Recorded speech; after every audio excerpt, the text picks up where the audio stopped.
ناظرین، مرکزی مسلم لیگ کی جانب سے لاہور میں انٹرا پارٹی انتخابات کا عملی آغاز ہو گیا، جہاں یونین کونسل 112 مصطفی ٹاؤن اور یونین کونسل 143 دروغے والا میں کارکنان ووٹر لسٹ کے مطابق اپنا ووٹ کاسٹ کر سکیں گے۔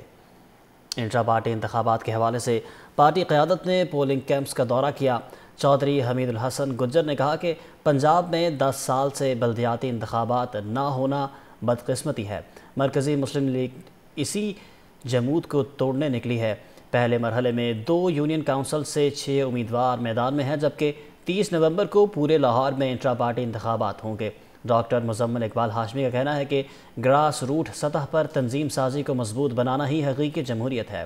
مرکزی مسلم لیگ واحد جماعت ہے جو یونین کونسل سطح پر شفاف انتخابات کرا رہی ہے۔